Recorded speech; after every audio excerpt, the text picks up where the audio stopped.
Welcome to big bang. This is Satish. ఏపీలో ఎన్నికల వాతావరణం వేడెక్కింది. చిలకలూరుపేట సభతో మాటల యుద్ధం నెలకొంది. వైసీపీ కాంగ్రెస్ ఒకటేనని, ఆ రెండు కుటుంబ పార్టీలేనని ప్రధాని మోదీ ఆరోపించారు. ఏపీలో ఎన్డీఏ డబుల్ ఇంజన్ సర్కార్ రావాలన్నారు.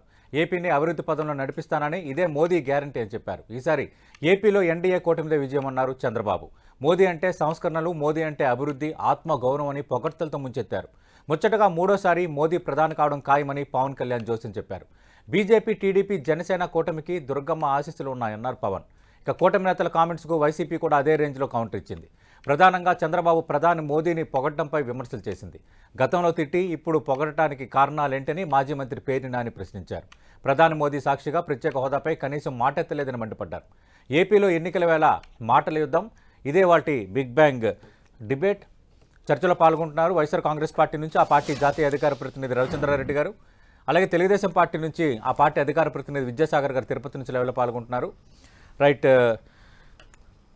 రవిచంద్రారెడ్డి గారు, కూటమి అయిన తర్వాత, ఎన్నికల షెడ్యూల్ వచ్చిన తర్వాత ఎన్డీఏ నిర్వహించిన తొలి సభ అది.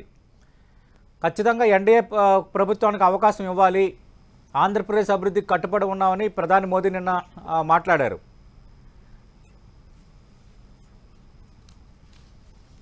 రవిచంద్రారెడ్డి సతీష్ గారు, సతీష్ గారు నమస్కారం. మీకు, విజయసాగర్ గారికి, అలాగే టెంటివ్ ప్రేక్షకులందరికీ నమస్కారం. కోడ్ వచ్చిన తర్వాత, ఎలక్షన్ షెడ్యూల్ అనౌన్స్ అయిన తర్వాత పెద్ద బహిరంగ సభ ఏదైతే వాళ్ళు ఏర్పాటు చేసుకున్నారో ఎన్డీఏ బ్యానర్ కింద, సంతోషం. వాళ్ళ ప్రయత్నం మొదలుపెట్టారు. గట్టిగానే మొదలుపెట్టినప్పటికీ ఏ విధంగా నిన్న సభ జరిగిందో మనం చూసాం. పవన్ కళ్యాణ్ గారు మాట్లాడుతూ మోడీ గారిని కీర్తించారు, కానీ గతంలో తాను అడిగిన పాచిపోయిన లడ్ల గురించి మర్చిపోయారు కన్వీనియంట్గా. అదేవిధంగా చంద్రబాబు నాయుడు గారు గతంలో మోడీ గారిని హూ ఇస్ మోడీ అని అడిగిన మా సంగతి కన్వీనియంట్గా మర్చిపోయారు. చాలాసేపు భజన చేశారు. సంతోషం. ఆంధ్రప్రదేశ్ ప్రజలు చాలా సంతోషంగా ఉన్నారు ఈ విషయంలో. కానీ మోడీ గారు మాత్రం ఖచ్చితంగా స్ట్రైట్ టు టార్గెట్, ఎన్డీఏ గురించి, ఎన్డీఏ ఆవశ్యకత గురించి, జూన్ 4వ తేదీన 400 సీట్లు దాటి ఎన్డీఏ ముందుకు పోతుందన్న ఆశాభావం వ్యక్తం చేయడంతో పాటు, ముఖ్యంగా ఎన్డీఏని గెలిపిస్తే మేము పనిచేస్తాం, బాగా పనిచేస్తాం, రాబోయే రోజుల్లో ఇంకొన్ని సంస్కరణలు తెస్తామని చెప్పారు. కానీ ఆంధ్రప్రదేశ్కి సంబంధించినంతవరకు ఎటువంటి స్ట్రాంగ్ అష్యూరెన్స్ ఇవ్వలే. దాంతోపాటు గతంలో ఇచ్చిన కమిట్మెంట్ ఏదైతే ఉందో ప్రత్యేక హోదా గురించి నోరెత్తలేదు. వెనకబడ్డ జిల్లాలకు సంబంధించి 7 జిల్లాలకు సంబంధించి రావాల్సిన ప్యాకేజీ గురించి, స్పెషల్ ప్యాకేజీకి సంబంధించిన అంశాలు ఏవి కూడా మాట్లాడలేదు.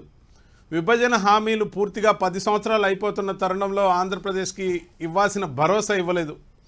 ముఖ్యంగా ఆస్తులు అప్పులు నిష్పత్తి ఏదైతే ఇచ్చారో, హైదరాబాద్ని దానికి సంబంధించి మొత్తాన్ని కూడా తెలంగాణకి ఏదైతే ఇచ్చారో, అప్పులు మాత్రం ఆంధ్రప్రదేశ్కి తెలంగాణకి 42:58 రేషియోలో పంచారు. కానీ ఆస్తుల పంపకంలో మాత్రం ఎక్కడ న్యాయం జరగల ఆంధ్రప్రదేశ్కి. దాని గురించి 10 సంవత్సరాలు అయిపోతున్న తరుణంలో కూడా ఒక్క మాట చెప్పకపోవడం చాలా దిగ్భ్రాంతి కలిగించే అంశం, చాలా బాధాకరం. ముఖ్యంగా 58% అప్పులు ఆంధ్రప్రదేశ్కి ఇచ్చి, రెవెన్యూ లోటుతో మొదలైన ఆంధ్రప్రదేశ్కి ₹1 కూడా హైదరాబాద్కు సంబంధించిన రెవెన్యూ ఇవ్వకుండా 10 సంవత్సరాల పాటు మన ఆంధ్రప్రదేశ్ నష్టపోతే, దానికి సంబంధించి ఏదైనా కాంపెన్సేట్ చేసే కార్యక్రమం గురించి వీళ్ళిద్దరూ అడగలేదు. మేము తప్ప ఆంధ్రప్రదేశ్లో అడిగేవాళ్ళు లేరు. ఖచ్చితంగా కూడా మోడీ గారికి ఆ బాధ్యత ఉండింది.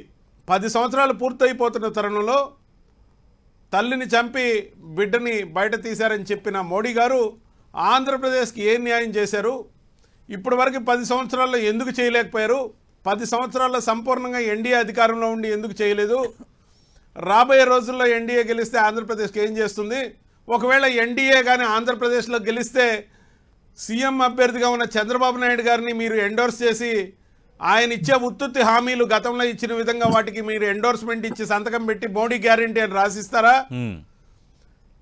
పవన్ కళ్యాణ్ నటనా చాతుర్యానికి మెచ్చుకొని మీరేమన్నా భారతరత్న ఇస్తారా? ఇది కూడా చెప్పలేదు.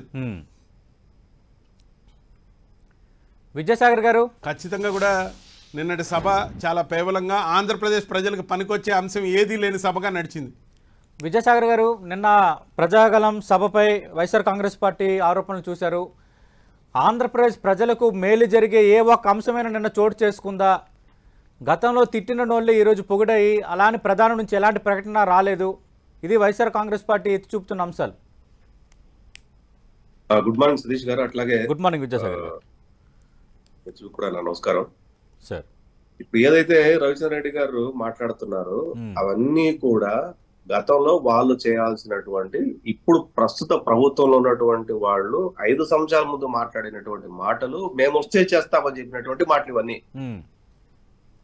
హైదరాబాద్ రెవెన్యూ, హైదరాబాద్ ప్రాపర్టీస్ గురించి మాట్లాడుతున్న రవిచంద్ర రెడ్డి గారు గెలిచిన మొదటి వారంలోనే తీసుకుపోయి మొత్తం దానదత్తం చేసింది ఎవరండి? జగన్మోహన్ రెడ్డి గారు కాదా? అంతవరకు ఉన్నటువంటి ఆస్తుల్ని ఒక్క హాకా భవన్ తప్ప, అసెంబ్లీకి ఎదురుగా ఉండే హాకా భవన్ తప్ప మిగతా భవనాలన్నీ రాసి చేసింది ఎవరండి? జగన్మోహన్ రెడ్డి గారు కాదా? తెలుగుదేశం ప్రభుత్వం చంద్రబాబు నాయుడు గారు రాయించారా? అప్పుల గురించి మాట్లాడింది, అప్పులు ఇప్పించాలని చెప్పింది, అప్పుల గురించి హైదరాబాద్ లో ప్రభుత్వం అప్పుడు కేసీఆర్ ప్రభుత్వంతో చర్చలు జరిపింది, అధికారులు చర్చలు జరిపింది తెలుగుదేశం ప్రభుత్వం కాదా? వాళ్ళు ఇమ్మంటే మేము ఇవ్వము ఈ ప్రాపర్టీస్ అన్ని కూడా చెప్పింది తెలుగుదేశం ప్రభుత్వంలో కాదా? వైసీపీ ప్రభుత్వం వచ్చిన వెంటనే ఒక్క నెలలోనండి, ఒకే ఒక నెలలో మనకు హైదరాబాద్ ఉన్న ప్రాపర్టీస్ ఒక ఆంధ్రప్రదేశ్ గవర్నమెంట్ నుంచి చాలా తక్కువ ఉన్నాయి ఇప్పుడైతే. అప్పుడు విభజించినటువంటి ప్రాపర్టీస్ ఏదైతే ఉన్నాయో, కంబైన్డ్ ప్రాపర్టీ హైకోర్టు అక్కడ ఉంటే కాదు ఉండకూడదు, మనం ఆంధ్ర రాష్ట్రం మనకు సపరేట్ గా రావాలని చెప్పేసి బలవంతంగా దాన్ని తీసుకొచ్చి పెట్టింది ఎవరండి? 10 సంవత్సరాలు విభజన హామీలు 10 సంవత్సరాలు ఉండంగా అది ఎన్ని ఇచ్చేసి విద్యుత్ బకాయిలు 7,200 కోట్ల రూపాయలు రావాల్సి ఉంటే ఆ 7,200 కోట్ల రూపాయల గురించి మీ అధికారులు 5 సంవత్సరాల్లో కేసీఆర్ ప్రభుత్వం ఉన్నప్పుడు ఏ రోజైనా సంప్రదించారా? వెళ్ళారు, వచ్చిన కొత్తలో కేసీఆర్ గారు అన్నదమ్ములు ఇద్దరు బిర్యానీలు తినుకుంటా వెళ్ళి ప్రపోజ్ చేశారు గోదావరి కృష్ణా జలవాటాల మీద, నాగార్జున సాగర్ మీద, లేకపోతే కృష్ణానది మీద ఆరుకట్టలు కడదాం, ఇటు కడదాం కాలువ, అటు కడతాం కాలువ, ఇంత వాటర్ వస్తా అంత వాటర్ వస్తుంది అని చెప్పేసి జలమంత్రి లేకుండా, లేదు ప్రిన్సిపల్ సెక్రటరీ ఆఫ్ ది లేకుండా వీళ్ళతో మాత్రం మాట్లాడుకొని ఒకటి ఇచ్చేసారు. 2 చర్చలు జరిగాయి మొత్తం హుష్కాకి. అది ఏమైందో తెలియదు. ఇవన్నీ చేసింది ఎవరండి? వైసీపీ ప్రభుత్వం కాదా? ప్రత్యేక హోదా గురించి రాజీనామాలు చేసింది ఎవరండి? వైసీపీ, ఇప్పుడున్న వైసీపీ ఎంపీలు కాదా? బుందేల్ఖండ్ ప్యాకేజ్ గురించి మేము అడుగుతాం, వస్తే రాష్ట్రానికి పరిశ్రమలు తీసుకొని వస్తాం అని చెప్పింది ఎవరండి? వీళ్ళు కాదా? 5 సంవత్సరాల్లో ఏ రోజైనా బహిరంగంగా ముఖ్యమంత్రి దాదాపు 40-43 సార్లు వినట్టుంది అప్రాక్సిమేట్ గా, సబ్జెక్ట్ కరెక్ట్. ఏ మంత్రి చేతనైనా, ఏ అమిత్ షా గారి చేతనైనా, లేకపోతే ప్రధానమంత్రి గారి చేతనైనా, లేకపోతే ముఖ్యమంత్రి స్వయంగా నేను ఇది అడిగాను, వాళ్ళు ఈ మాట చెప్పారు అన్న మాట ఏ రోజైనా వైసీపీ ప్రభుత్వం గత 5 సంవత్సరాలు మాట్లాడిందా? మేము ఎన్డీఏ నుంచి 2019లో బయటకు వచ్చిన కారణమే, ముఖ్యమైన అంశమే ప్రత్యేక హోదా. కానీ ఇప్పుడు దాన్ని ఫుల్ఫిల్ చేయలేదు కదా కేంద్రం గానీ ప్రధాని మోదీ గానీ. ఫుల్ఫిల్ చేయకుండానే ఎలా కుదుర్చుకున్నారనేది వైసీపీ అడుగుతున్న ప్రశ్న. ఇందాక మీరు ప్రస్తావించినట్టు గతంలో 2014 నుంచి 2019 వరకు ఉన్న తెలుగుదేశం పార్టీ కానీ, 2019 నుంచి ప్రస్తుతం ఇప్పుడు అధికారంలో ఉన్న వైఎస్ఆర్ కాంగ్రెస్ పార్టీ కానీ, మీరు 2 పార్టీల మీద బాధ్యత ఉంది. ఆంధ్రప్రదేశ్ విభజన హామీలు, ఆంధ్రప్రదేశ్ విభజన చట్టం ప్రకారం కేంద్రం చేయాల్సిన పనులు రాబట్టే విషయంలో. కానీ ఇప్పుడు కేంద్రం ఏం చేసిందని మళ్ళీ చేతులు కలిపారు. నిన్న ప్రధాని కనీసం ఏపీకి సంబంధించి ఒక తీపి కబురుని అందించలేదన్నది వైఎస్ఆర్ కాంగ్రెస్ పార్టీ లేవనెత్తుంది. నేను చెప్తా. మోడీ గారు నిన్న ప్రసంగంలో ఆంధ్రప్రదేశ్ కు 2014-2019కి government of Andhra Pradesh, government of India నుంచి శాంక్షన్డ్ అండ్ ఎస్టాబ్లిష్డ్ అయినటువంటి ఇన్స్టిట్యూషన్స్ విశాఖపట్నము కానీ, అమరావతి దగ్గర నుంచి కానీ, తిరుపతి దగ్గర నుంచి కానీ, కర్నూలు దగ్గర నుంచి కానీ, ఎయిర్పోర్ట్ల దగ్గర నుంచి కానీ, డెవలప్మెంట్ నుంచి కానీ చదువుకుంటూ వచ్చారు. అది ఇచ్చినవి చెప్పారు కానీ ఇవ్వనవి చెప్పలేదు, ఇవ్వనపై స్పష్టత ఇవ్వలేదు కదా. కాదు ఇచ్చినవి ఎగ్జిక్యూట్ అయినవి, ఉన్నవి, ఆల్రెడీ ఫోర్స్ లో ఉన్నవి, ఇవన్నీ కూడా చదువుకుంటూ వచ్చింది. ఎవరి పీరియడ్ 2019-14లో వచ్చాయా? 2014-19 వచ్చాయా? 19-24 మధ్యలో వచ్చాయా? మోడీ గారు చదివినటువంటి ప్రతి పేరు, ఎస్టాబ్లిష్మెంట్ అయినటువంటి ప్రతి ఇన్స్టిట్యూషన్, ప్రతి ఆర్గనైజేషన్, ప్రతి ఇన్వెస్ట్మెంట్ కంప్లీట్ గా 2014-2019 అది ఒక్క విషయం. అది కాకుండా నిన్న మోడీ గారి ప్రసంగంలో చాలా క్రిస్టల్ క్లియర్ గా lot of development is going to do in future with alliance of the Telugu Desam party అని చెప్పి మోడీ గారు క్లియర్ గా చెప్పడం జరిగింది. ఒకటి ప్రధానంగా వీళ్ళు మాట్లాడుతున్నది ఏంటంటే ఈ అంశాలు ప్రత్యేక హోదా గురించి మాట్లాడుతున్నారు. ఇది మొట్టమొదటి మీటింగ్. ఇది ఇంకా మోడీ గారు 4-5 మీటింగులు ఆంధ్రప్రదేశ్ పాల్గొనబోతున్నారు. రాబోతోంది. ఇది కూటమి తొలి సభ, ఇంకా 2-3 సభలు ఉంటాయి, ఖచ్చితంగా ప్రకటనలు ఉంటాయి. తొలి సభలోనే ఏమీ ప్రకటించలేదు, ఇంకా అయిపోయింది, సభ ప్రారంభంగా ఉంది, ఇలాంటి కామెంట్లు కరెక్ట్ కాదంటారు విద్యాసాగర్ గారు. కామెంట్లు కరెక్టా కాదా ఆంధ్రప్రదేశ్ ప్రజలు నిన్న తేల్చేసుకున్నారు సార్ సతీష్ గారు. ముఖ్యంగా మోడీ గారు ఎంత విస్పష్టంగా ఉన్నారో, he's not in favour of Chandrababu Naidu. ఎందుకంటే ఆయన్ని ముఖ్యమంత్రి చేయడానికి పొత్తు ఏర్పడలా. ఇది కేటగారికల్గా నిన్న సభతో ప్రజలకి ఖచ్చితమైన మెసేజ్ వెళ్ళిపోయింది. చంద్రబాబు నాయుడు గారు కానీ లేకపోతే పవన్ కళ్యాణ్ గారు కానీ ఎంత భజన చేసినా, మోడీ గారి కోసం ఎంత కీర్తించి పొగిడినా, ఆంధ్రప్రదేశ్ సమస్యలు ఏకరవబెట్టి ప్రధానమంత్రి గారి గురించి మాట్లాడేటప్పుడు అవి పరిశీలించమని అడగాల్సిన బాధ్యత వాళ్ళకు ఉన్నా లేకపోయినా, మోడీ గారు మాత్రం స్పష్టంగా ఎన్డీఏ గురించి, దేశంలో తాను చేయబోయే పనుల గురించి, గతంలో తాము చేసిన పనుల గురించి చెప్పారు. ఎవరి హయాంలో జరిగాయంటే విభజన చట్టం అమలు చేయడం మొదలుపెట్టింది విభజిత ఆంధ్రప్రదేశ్కి మొదటి ముఖ్యమంత్రిగా మళ్ళీ చంద్రబాబు నాయుడు గారు వచ్చిన కారణాన అవి ఏర్పడమో శంకుస్థాపన జరగడమో జరిగాయి. అసలు ప్రత్యేక హోదా వద్దని కాగితం మీద రాసిచ్చిన ఆంధ్రప్రదేశ్కి ద్రోహం చేసిన వ్యక్తి ఎవరు? చంద్రబాబు నాయుడు గారు కదా. 17,500 కోట్లు ఇస్తే ప్రత్యేక హోదా మాకు ఆంధ్రప్రదేశ్కు వద్దని రాసిచ్చిన గనుడు కదా. మరి ఆయనేమో పాచిపోయిన లడ్లు, ఈయనేమో వద్దన్నాడు, ప్యాకేజ్ అన్నాడు, లాస్ట్లో ఏమో నల్ల సొక్కా వేసాడు, రకరకాల మాటలు అన్నాడు, ఆయన బావమరిదితో బూతులు మాట్లాడిచ్చాడు, ఆయన బావమరిది కూడా అదే వేదిక మీద ఉన్నాడు, కనీసం క్షమాపణ కూడా చెప్పించలా. ఇవన్నీ మోడీ గారి మనసులో చాలా బలంగా ఉన్నాయి. అమిత్ షా గారి మీద చెప్పులు వేయించి మోడీ గారిని గోబ్యాక్ అని బెలూన్లు, నల్ల బెలూన్లు ఎగరేసి, ఇవన్నీ వాళ్ళు మర్చిపోయే రకం కాదు. అవసరార్థం ఎలక్షన్ అనే తీరం దాటే వరకు పొత్తు ఉంటుంది. పొత్తు in favour of BJP, not in favour of TDP and Janasena. వీళ్ళిద్దరూ మురిసిపోతుండొచ్చు, ఆడ మురిసిపోవడానికి ఏం లేదని నిన్న చాలా క్రిస్టల్ క్లియర్గా తేటతెల్లం అయిపోయింది. ఆంధ్రప్రదేశ్ ప్రజలకు స్పష్టమైన మెసేజ్ వెళ్ళింది. వీళ్ళిద్దరిని నేను నమ్మట్లేదు, మీరు నమ్మద్దని చెప్పిన విధంగా ఏదైతే సమావేశంలో మోడీ గారు మాట్లాడారో అది అక్షరం ప్రజలు అనాలిసిస్ చేసుకున్నారు. నిన్న చాలా మంది విశ్లేషకులు కూడా అన్ని యూట్యూబ్ ఛానల్స్లో, అన్ని మీడియా ఛానల్స్లో, అన్ని దగ్గరలో మాట్లాడడం జరిగింది. ప్రజలు సంపూర్ణంగా అవగాహనతో ఉన్నారు. బీజేపీ ఎక్కడెక్కడ పోటీ చేసిందో బీజేపీ లాభపడడానికి ప్రయత్నం చేస్తుంది. అలాగే తెలుగుదేశం, జనసేన పార్టీల గురించి గంగల దూకమనింది. విద్యాసాగర్ గారు, అంటే నిన్నటి మోదీ ప్రసంగంలో ఎక్కడ కూడా, అంటే ఇప్పుడు పవన్ కళ్యాణ్ కొత్తగా రాజకీయాల్లోకి వచ్చారు, ఆయన పేరు ప్రస్తావన అంశం కంటే చంద్రబాబు నాయుడిని గెలిపించండి అనో, లేదంటే గతంలో ఆయన చేసిన ప్రొఫైలు, ఎన్డీఏకి ఆయన పనిచేశారన్న ఏ అంశాలు ప్రస్తావించలేదు. రెండోది, మీరు పదే ప్రస్తావిస్తున్న 3 రాజధానులు కానీ, అమరావతి రాజధాని అంశం కానీ, పోలవరం కానీ, అలాగే మీరు అంటున్న ఈ లిక్కర్ అంశాలు కానీ ఇవేమీ అనలేదు. మంత్రులు పోటీ పడుతున్నారు, అవినీతులు అన్నారు, కానీ ముఖ్యమంత్రి జగన్మోహన్ రెడ్డిని పల్లెత్తు మాట అనలేదు. అంటే ఒక రకంగా ఎన్డీఏ గెలవాలనుకుంటున్నారు మోదీ, కూటమి ఎలా ఉన్నారు, రేపు పొద్దున్న 25 ఎంపీలు కూడా మనవే అన్న భావనలో మోదీ ఉన్నారని కొందరు పాయింట్అవుట్ చేస్తున్న అంశం. సతీష్ గారు, ముగ్గురు కలిసి పోటీ చేసేటప్పుడు ఒక పార్టీని గెలిపించమని ఎవరైనా మాట్లాడతారా? ఎన్డీఏ కూటమినే గెలిపించమంటారు. ఎన్డీఏ కూటమి అంటే Telugu Desam, Janasena party, BJP party ఉంటాయి. అసలు మీరన్న ఈ ప్రభుత్వం అరాచక ప్రభుత్వం, మోడీ గారు అన్నది అరాచక ప్రభుత్వం, ఇది గద్దె దిగాల్సిందే అని అంత క్లియర్ గా చెబితే మీరు జగన్మోహన్ రెడ్డి ఏమనలేదంటారు ఏంటండి? అరాచక ప్రభుత్వం అన్నాడు, మంత్రులు అవినీతిలో పోటీ పడుతుంది అన్నాడు. పవన్ కళ్యాణ్, చంద్రబాబు నాయుడు గారు మీ ప్రజల పక్షాన శక్తి వంచన లేకుండా నిరంతరంగా మీకోసం పోరాడుతున్నారు చాలా కాలం నుంచి అని చెప్పారు ఆయన. అంటే వాళ్ళ ఉద్దేశం ఏంటంటే, వాళ్ళ బూత్ మీడియా ఉంటది కదా, అక్కడ మాత్రమే కూర్చుండే విశ్లేషకులు మాత్రమే మాట్లాడే మాటలు, వాళ్ళు చేత ఏర్పడినటువంటి యూట్యూబ్ బూత్ ఛానల్ కొన్ని ఉన్నాయి కదా, అందులో కూర్చుండే మాట్లాడే కొంతమంది వాళ్ళు విశ్లేషకులు అంట. ఎక్కడ విశ్లేషకులు, ఎవరు వాళ్ళు? విద్యాసాగర్ గారు రినోవ్డ్ ఎనలిస్టులు కూడా నిన్న చాలా మంది మాట్లాడారు. అంటే మనం అలాగని కాదు. రెండోది తెలుగుదేశం పార్టీ నేతలు కూడా ఆఫ్ ది రికార్డ్గా మోదీ నుంచి ఇంకా మేము చాలా ఆశించాము, కరెక్ట్గా ఆయన చాలా క్యాలిక్యులేటెడ్గా మాట్లాడారు అని మీ పార్టీ నేతలు కూడా కొందరు అభిప్రాయపడ్డారు. మేము ఎక్స్పెక్ట్ చేసాం కొంత అని.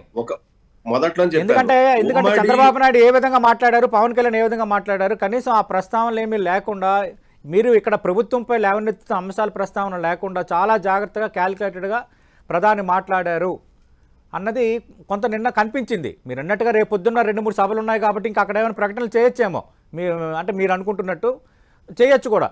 కానీ నిన్నటి ప్రసంగం మాత్రం స్పెసిఫిక్గా కొంత పాయింట్అవుట్ చేసే విధంగానే ఉంది. ఒకటి సతీష్ గారు, నిన్న ప్రధానమంత్రి మోడీ గారు చాలా క్రిస్టల్ క్లియర్ గా ఒక మాట అన్నారు. ఏమని? నిన్న కోడ్ వచ్చింది, ఈ రోజు నేను ఇక్కడ ఉన్నాను. మొట్టమొదటి ఎన్డీఏ సభ, మొట్టమొదటి ప్రచార సభ కూడా ఆయన. కోడ్ రాకమునుపు డేట్ ఫిక్స్ అయినటువంటి సభ మధ్యలోనే మీన్ వైల్ కోడ్ వచ్చింది. ఫస్ట్ సభ ఆయన చేశారు. అంటే ఏంటంటే కోడ్ రాగానే నేను మొట్టమొదటిసారిగా మీ దగ్గరకే వచ్చాను. అంటే ఆంధ్రప్రదేశ్ ప్రభుత్వానికి సంబంధించి, అంటే ఫ్యూచర్ లో ఉండాల్సినటువంటి రావాల్సినటువంటి డెవలప్మెంట్ కు సంబంధించి పూర్తిగా దాని మీద అంటే ఒక మేనిఫెస్టో, ఉమ్మడి మేనిఫెస్టో రూపకల్పన జరగక మునిపే పాల్గొన్నటువంటి మొదటి సభ. అంటే ప్రీ ఫిక్స్డ్ కాబట్టి నేనేమంటానంటే ఉమ్మడి మేనిఫెస్టో తయారవుతుంది, అంతవరకు ఆగితే బీజేపీ రాష్ట్రానికి ఏం చేస్తుంది, బీజేపీ రాష్ట్రానికి ఏ రకంగా సహాయపడుతుంది, రాష్ట్ర ప్రభుత్వం అడిగినటువంటి ఏమన్నా ఉన్నాయా, ఆ రాష్ట్ర ప్రభుత్వం అడిగినట్టు ఎంతవరకు కన్సిడర్ చేస్తారు అన్నది తొందరగా వీళ్ళు చూడబోతారు మొత్తం సినిమా. ఖచ్చితంగా మీరు అన్నట్టుగా నేను ఇందాక అదే అన్నాను. విజయసాగర్ గారు నేను మీ విషయంలో ఆ ఒక్క మాటలు ఏకీభవించాను. రాబోతున్న సభలు ఉన్నాయి కాబట్టి అప్పుడు మళ్ళీ మాట్లాడతారా లేదన్నది మనం వెయిట్ చూడాలి. కానీ ఇంకో ఇంట్రెస్టింగ్ ఆయన చేసిన కామెంట్ ఏంటంటే, మీరు వైఎస్ షర్మిల కానీ ఆమె చేస్తున్న రాజకీయము, ఆమె మీడియా సమావేశాలు వీటన్నింటినీ బేస్ చేసుకొని చెల్లిని కాపాడలేని వాళ్ళు, చెల్లికి అన్యాయం చేసిన వాళ్ళు రాష్ట్రాన్ని ఏమి పాలిస్తాడో, రాష్ట్రానికి ఏమి న్యాయం చేస్తారని జగన్మోహన్ రెడ్డిని వైఎస్ఆర్ కాంగ్రెస్ పార్టీని ఉద్దేశించి తెలుగుదేశం పార్టీ నేతలు మాట్లాడుతున్నారు. కానీ నిన్న ఇద్దరూ ఒక్కటే, అటు కాంగ్రెస్లో వైఎస్ షర్మిల కానీ వైఎస్ జగన్మోహన్ రెడ్డి కానీ ఆ కుటుంబం అంతా వాళ్ళిద్దరూ ఒకటేనని మోదీ అన్నారు. మీరు కూడా వాళ్ళిద్దరూ ఒకటేనన్న మోదీ వ్యాఖ్యకు ఎండోర్స్ చేస్తారా? మీరు చేస్తున్న వాదనకి వైఎస్ షర్మిల విషయంలో ప్రధాని మోదీ చేసిన దానికి పూర్తి వేరియేషన్ ఉంది. ఏమండి సతీష్ గారు, ఇక్కడ మీరు బ్రాడర్ కాంటెక్స్ట్ లో దీన్ని చూస్తే బీజేపీ పార్టీకి దేశంలో ప్రధానమైనటువంటి ప్రత్యర్థి ఎవరు అంటే కాంగ్రెస్ పార్టీ, దేశం మొత్తం మీద. తెలుగుదేశం పార్టీ కన్ఫైన్డ్ అయినటువంటి ఏరియా, కన్ఫైన్డ్ అయినటువంటి పార్టీ, లేకపోతే వైసీపీ కూడా కన్ఫైన్డ్ అయినటువంటి రీజనల్ పార్టీస్ ఇవన్నీ కూడా. సో ఎక్కడ కూడా జాతీయ పార్టీలు ఎక్కడ కూడా ఏ వేదిక పంచుకున్నా సరే ప్రధాన ప్రత్యర్థి, దేశంలో ప్రధాన ప్రత్యర్థిని టార్గెట్ చేయడం అత్యంత సహజమైనటువంటి విషయం ఒకటి. రెండవది, షర్మిల గారు వైసీపీలో ఉన్నప్పుడు ఖచ్చితంగా షర్మిల గారిని టార్గెట్ చేయడం అనేది అత్యంత సహజము, అది ర్యాండమ్ గా జరిగిపోయేటువంటి విషయం. కానీ ఇప్పుడు కాంగ్రెస్ లో ఉన్నారు, రెండు ఆమెకి అన్యాయం చేశారని మీరు కానీ తెలుగుదేశం పార్టీ నేతలు అందరూ మాట్లాడుతున్నారు. లేదు, జగన్మోహన్ రెడ్డి వైఎస్ షర్మిల ఒక్కటని మోదీ అనటం చాలా కొంత పూర్తి వేరియేషన్ ఉన్న అంశం కదా విద్యాసాగర్ గారు. అంటే వైఎస్ షర్మిల గారిది వ్యక్తిగతమైన అంశాలు ముడిపడి ఉన్నటువంటి అంశంలో తెలుగుదేశం పార్టీ బాబాయ్ చంపిన కేసులో గానీ ఆమెకు అన్యాయం జరిగిందని వ్యక్తిగతమైన అంశాలు అవి, పార్టీ అంశాలు కాదు. మీరు వ్యక్తిగత అంశాలను పార్టీ అంశాలుగా పరిగణిస్తే అది కొద్దిగా డిఫరెన్స్ అయిపోతుంది. అంటే వాళ్ళిద్దరూ ఒకటేనని మీరు అంటున్నారా? ఇర్రెస్పెక్టివ్, ఈవెన్ వైసీపీలో ఉన్నటువంటి చాలా మంది నాయకులు కూడా వైఎస్ షర్మిలకు సపోర్ట్ చేస్తున్నారు వ్యక్తిగతంగా.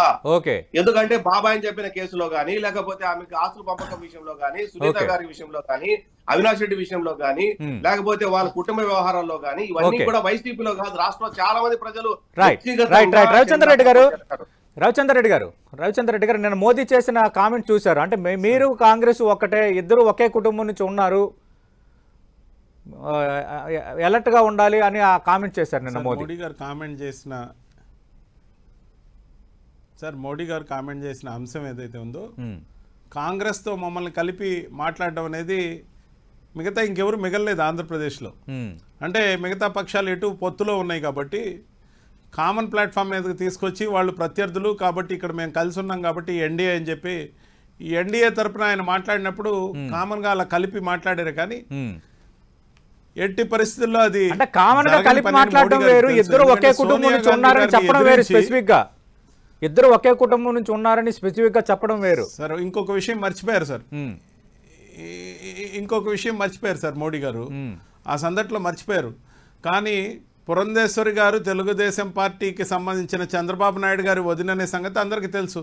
కానీ ఇప్పుడు ఎన్టీఆర్ గారి కూతురేమో బీజేపీలో ఉన్నారు, చంద్రబాబు నాయుడు గారేమో తెలుగుదేశం అధ్యక్షుడిగా ఉన్నారు, ఎన్డీఏలో ఇద్దరు కలిసే ఉన్నారంటే రెండు పార్టీల్ని ఇక్కడ మాత్రం ఇద్దరు ఒకే కుటుంబానికి సంబంధించిన వాళ్ళు కలిసి నడపచ్చు. ఓకే, మరి వేరు వేరు భావజాలాలు ఉండొచ్చు, అంత మాత్రం చేత కలిపి కట్టినప్పుడు ఇది కూడా చెప్పాలి కదా. ఇలా మేము ఆంధ్రప్రదేశ్ లో బీజేపీకి మాకెవరు దొరక్క ఎన్టీఆర్ గారి కూతుర్ని తెచ్చుకున్నాం, ఎన్టీఆర్ గారు అల్లుడు పార్టీతో పొత్తు పెట్టుకున్నాం, ఖచ్చితంగా ఈ విధంగా మేమైతే ఉండొచ్చు అని చెప్పాల్సింది. కానీ అసలు విషయం ఏంటంటే మోడీ గారు కొన్ని విషయాలు మర్చిపోలేదు. హూ ఈజ్ మోడీ అని అడిగినడం కానీ, లేకపోతే భార్యను చూసుకోలేనోడు దేశాన్ని ఏం పాలిస్తాడని కానీ అనేక మాటలు ఏవైతే అన్నాడో రాబోయే రోజుల్లో మరిన్ని విచిత్రాలు జరుగుతాయి. చంద్రబాబు నాయుడు గారికి చుక్కలు కనపడతాయి. ఖచ్చితంగా కూడా చేసిన పాపం ఊరికే పోదు. పైగా ఒక గంటకి కొన్ని వేల మెసేజ్లు ఏవైతే సోషల్ మీడియాలో తిరుగుతున్నాయో చంద్రబాబు నాయుడు గారు మోడీ గారిని గురించి అన్న మాటలు కానీ, అమిత్ షా గారి మీద జరిగిన దాడి కానీ, పవన్ కళ్యాణ్ మాట్లాడిన మాటలు కానీ, చంద్రబాబు నాయుడు గారు లోకేష్ గురించి పవన్ కళ్యాణ్ మాట్లాడిన మాటలు కానీ, ప్రతి ఒక్క విషయం ఈరోజు సోషల్ మీడియా ప్లాట్ఫామ్స్ లో ఒక గంటకి కొన్ని వేల మెసేజ్లు ఏవైతే సోషల్ మీడియాలో తిరుగుతున్నాయో ప్రజలు చాలా అలర్ట్ గా ఉన్నారు.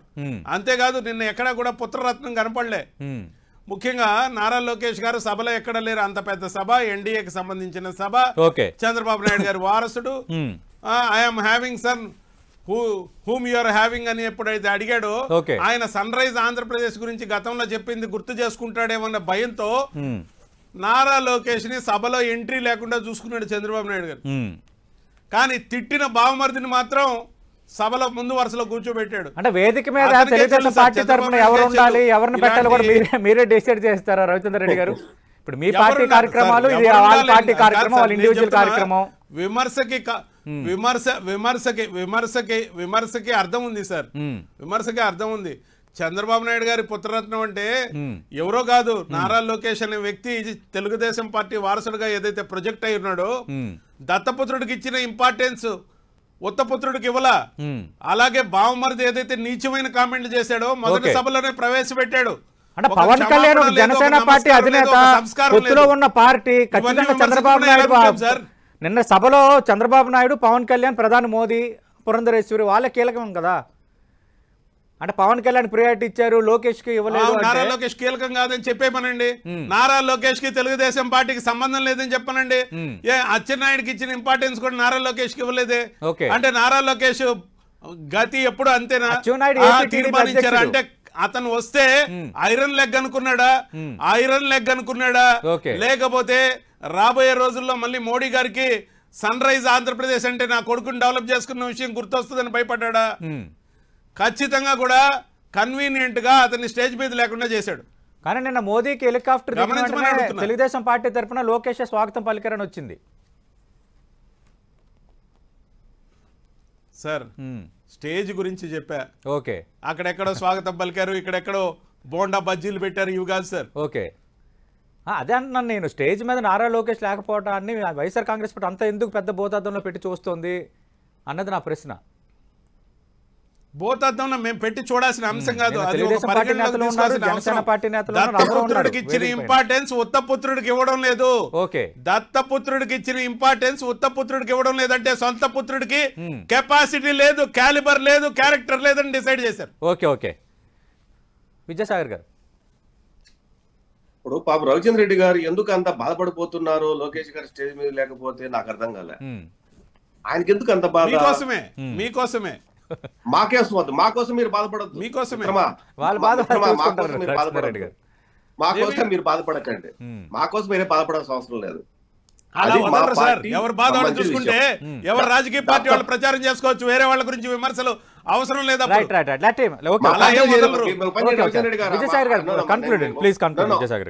రవిచంద్ర రెడ్డి గారు ఐఎమ్ ఆఫరింగ్ యూ, మీరు మా పార్టీ మీద మా గురించి అంత ఆలోచించే పరిస్థితి ఉంటే I'm welcome you, come and join in our party, no issue. మా గురించి అంతా ఆలోచిస్తున్నారు కదా, వెరీ థ్యాంక్ఫుల్. మీ పార్టీని పాకిస్తాన్ తో పోల్చుకుంటాం, మేము భారతదేశ వాసులు, వైఎస్ఆర్సీపీ వాసులు, మిమ్మల్ని పాకిస్తాన్ పార్టీతో పోలుస్తాం మేము. అట్లా కాదు, ఏ పార్టీ బతుకు ఏందో అందరికీ తెలుసు. విజయమ్మ గారిని ఎట్లా అవమానకరంగా స్టేజ్ మించి చేసి రాజీనామా చేసి మెడబట్టి బయట నొక్కారో అందరికీ తెలుసు. తల్లిని కూడా ఇంటికి పిలుచుకోలేనటువంటి దరిద్రుడు విద్యాసాగర్ గారు. మెడబట్టా విద్యాసాగర్ గారు అలాంటి పదాలు వద్దు, అలాంటి పదాలు వద్దు. మెడపట్టి దరిద్రుడు అలాంటి పద ప్రయోగాలు దయచేసి వద్దు, అలాంటి వద్దు. రవిచంద్ర రెడ్డి గారు కామెంట్స్ కొన్ని చేశారు, లేకపోతే నేను ఇంకా గట్టిగా మాట్లాడతాను. రైట్ రైట్ రైట్, అలాంటి పద ప్రయోగాలు వద్దు దయచేసి. Party president Pawan Kalyan the party president, is representing his party. ఆయన పార్టీ నుంచి ఆయన ప్లస్ 5 మంది ఎన్ఎస్డి వాళ్ళు ఇచ్చిన లిస్టు ప్రకారం 5 మంది ఒక పార్టీ నుంచి రిప్రజెంట్ చేసిన 5 మెంబర్స్. ఆ లిస్టు ప్రకారం వాళ్ళు వచ్చి కూర్చుంటే దత్తపుత్రుడికి ఎవరు ఇచ్చారు ప్రయారిటీ? ఎన్ఎస్డి ఏమైనా చంద్రబాబు నాయుడు చేతిలో ఉందా? లేకపోతే ఎవరి చేతిలో ఉంది? చంద్రబాబు నాయుడు చెప్తే ఆయన కూర్చున్నాడా? ఆయన పార్టీకి ఎన్ఎస్డి ఇచ్చిన వాళ్ళు, ఎన్ఎస్డి తెలుగుదేశం పార్టీ నుంచి 5 మంది, బీజేపీ నుంచి 5 మంది, జనసేన నుంచి 5 మంది. అసలు ఈ వేదిక మీద ఎవరున్నారు దానిపై అసలు చర్చ కాదు, అది అసలు చర్చ కాదు. మోదీ వ్యాఖ్యలు ఆంధ్రప్రదేశ్ కి సంబంధించి ఎలాంటి ప్రకటనలు చేయలేదు, ఆ ప్రస్తావించారు అనేది రాజకీయపరమైన అంశాలు, ఖచ్చితంగా డిబేటబుల్. రైట్ రైట్ రైట్, దత్తపుత్రుడు ఆయన చెప్పించాడా? రవిచంద్ర గారు మొదట్లో చెప్పారు, రవిచంద్ర రెడ్డి మొదట్లో 17,000 కోట్ల రూపాయలకు ప్యాకేజ్ కి సంతకం పెట్టాట. గవర్నమెంట్ లో ఉన్నారు కదా, చూపించండి చూపించండి. Right right right, thank you package అవసరం లేదు, మేము రెవెన్యూ లోడ్ తెచ్చాం, ఏం చేయాలంటే మాకెందుకు ప్యాకేజ్? రవిచంద్ర రెడ్డి గారు మాకు ప్యాకేజ్ అవసరం లేదు. Okay right right right, thank you Ravichandra Reddy గారు. Package right right, thank you Vidyasagar గారు. మనం చూస్తున్నాం నిన్న మోదీ ప్రజాగలం సభలో చేసిన ప్రసంగంపై వైఎస్ఆర్ కాంగ్రెస్ పార్టీ టీడీపీ మధ్య మాటల యుద్ధం ఏ స్థాయిలో సాగుతోందో. ఇది వాటి బిగ్ బ్యాంగ్ డిబేట్. మరి